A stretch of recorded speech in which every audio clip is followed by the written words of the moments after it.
যেমন আমি একটা খুব মানে বেশ স্ট্রং একটা হাদিস ধরেন বছর দুয়েক হয় শুনছি বা একটু বেশি হবে, সেটা হলো প্রতিদিন সাদাকা করলেন কিনা এই ব্যাপারে ফেরেশতারা করেন, রিপোর্ট করেন আল্লাহর কাছে, প্রতিদিন সাদাকা করছেন কিনা। আর যদি না করেন তাহলে আপনাকে 5 টাকাই করেন, 1 টাকাই করেন, যার যেটা তৌফিক দিচ্ছেন আল্লাহ, কিন্তু প্রতিদিন করা, প্রতিদিন রিপোর্টিং হয় সাদাকা করছেন কিনা, এবং যে করে না তাকে কৃপণ হিসাবে রেজিস্টার করা হয়। এটা যেমন আমি জানতাম না কোনোদিন।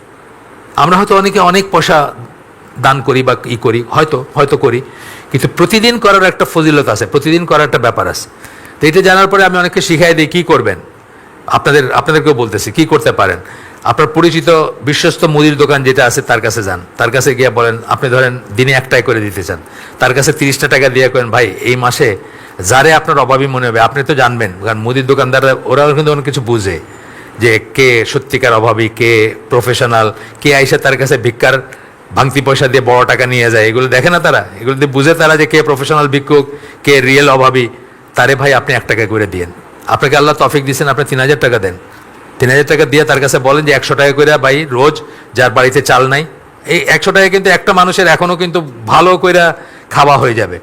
আদাসের চাল দিবেন, 1 পোয়া আলু দিবেন, হ্যাঁ আছে না, 100 টাকা ডাল দিবেন বা কিছু দিবেন, ভালো সুন্দর খাওয়া হয়ে যাবে 100 টাকা। এখনও এই দেশে, আমাদের দেশে এখনও 100 টাকা হবে, একজন মানুষের কথা আমি বলতেছি। তো যে ফকির বা ভিক্ষুক যে তারা আপনার অভাব জানেন তারে দিয়ে দেন।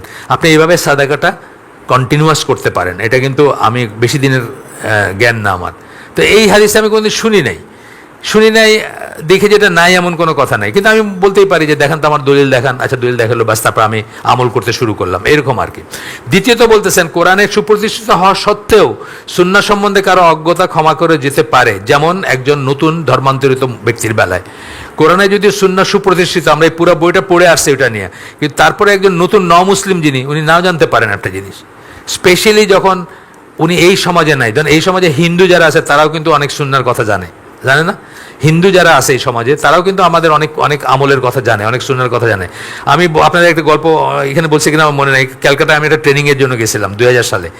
তো মসজিদে নামাজ পড়ছি একদিন, আমার তো সুন্নত নাই, আমি তো কসর পড়তেছি, মাগরিবের নামাজ পড়ে বাইরে এসে দেখি যে অনেক মেয়েরা বসে আছে। আমি মনে করলাম যে মুসল্লি বোধহয় তাদের ওয়াইফ টাইফরা হবে, আমি তাকাই নাই, মনে হয়েছে যে তাদের ওয়াইফ টাইফ হবে বোধহয় বসে আছে।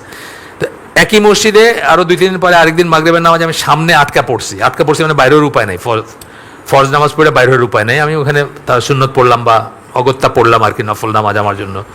তো এই দিন যখন সবার সাথে বাইরে দিয়েছে দেখি না, এগুলো সব হিন্দু মেয়েগুলা, সব বাটিতে ঘটিতে মগে পানি নিয়ে দাঁড়া রয়েছে, আর মুসল্লিরা যাইতেছে আর একটা করে ফু দিয়ে যাইতেছে। মানে তারা ইসলামের এই জিনিসটা জানে যে ইসলামে এই ইসের পরে মানে রুকিয়া বা ফু দেওয়ার সিস্টেম আছে, পানিতে ফু দেওয়ার, তারা সব বারাকার জন্য ওইটা নিয়ে দাঁড়ায় রয়েছে। তো যখন সমাজে ওইটা হিন্দুর দেশ, মুশরিকের দেশে হিন্দু মেয়েরা এটা জানে মুসলমান সম্বন্ধে, আমার দেশে তো আরও অনেক কিছু জানে। আমার একদিন আমার নেইবার আছে লিফটে, কি সুন্দর করে বলতেছে আঙ্কেল দোয়া করেন, আমি তো তারে কইছি যে হ্যাঁ করবো, তারপরে চিন্তা করলাম কি দোয়া করবো, দোয়া তো একটাই করা যায়, হে মুশরিক সে দোয়া চাইতেছে একটাই দোয়া, যে তার হেদায়েতের দোয়া করবো।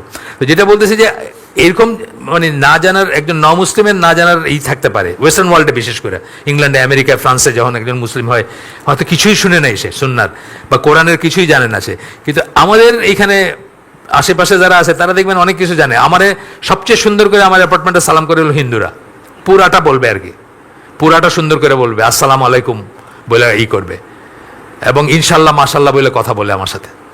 মানে এটা তাদের অভ্যাসে চলে আসছে, মুসলমানদের সাথে থাকতে থাকতে অভ্যাসে চলে আসছে। যাই হোক,